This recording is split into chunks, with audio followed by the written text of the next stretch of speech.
So we went, and I got a little analogy while we were there. Something about taking time off and away from your home, like, brings in new ideas, new thoughts. I never realized how important vacation time was for the brain, for the parent, for the family.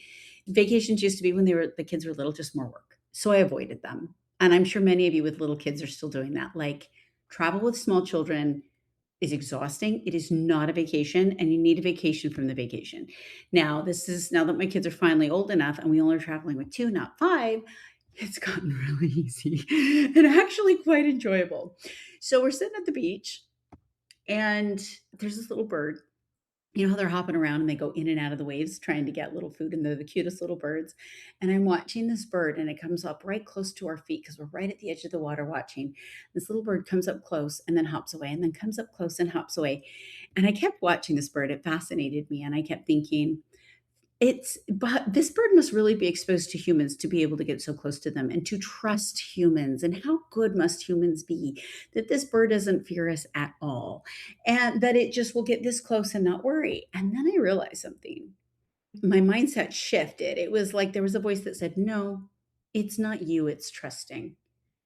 It's self that it trusts." And then I realized, no, the bird has doesn't care what's around him. He trusts himself to get himself out of a bad situation. He's done this long enough. He knows the process. He trusts his own instincts so well that he knows that if I, like, moved in a second to try to hurt him, he'd be out of there. He'd be fast. He'd be gone. There is nothing that can get him because he knows who he is. He knows his own instincts and abilities, and he trusts that. His trust is not in the people around him, in the waves that are around them that could splash him at any minute. It wasn't in an animal that could fly by any minute. No, it was in his own instincts and his own abilities that allowed him to be freer, to get closer to dangers, to check out the world. So, with this analogy in hand, this was my analogy, and I thought, okay, as a mother, okay, personally, how can I get to a place of individual trust in myself, in my own abilities, in who I am, so that you know, the world is not about who you trust. It's not about I have to trust a government system, I have to trust a religious system, I have to trust whatever that is, right?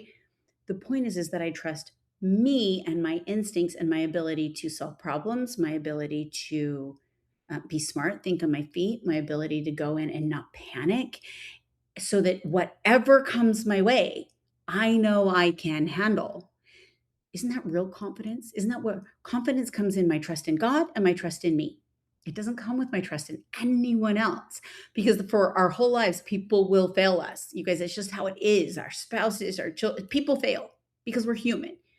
God never fails, and we can learn to trust ourselves. So then I took it one step further, and I'm like, okay, but how do I become a mother who teaches her children that they are problem solvers, to trust themselves and their abilities and who they are to get out of any situation, to stay away from danger, to be able to live risky, right, in a happy, full life kind of way, while still being safe, while still understanding that they can get out of different situations, while still knowing they have a support system. And so as I was just pondering all of this, and this was my weekend pondering, is how?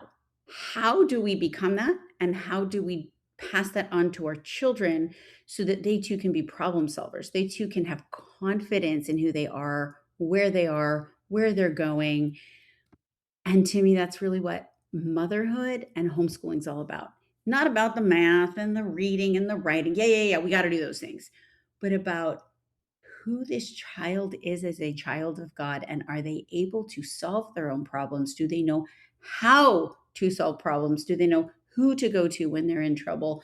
Do they have the confidence in themselves and in their abilities to live their lives to their fullest? That's my thought. That's what I'm pondering right now. So, you're welcome to join me in that pondering, but I just wanted to share that with you today because that bird is just something about it, just really, really taught me a lesson.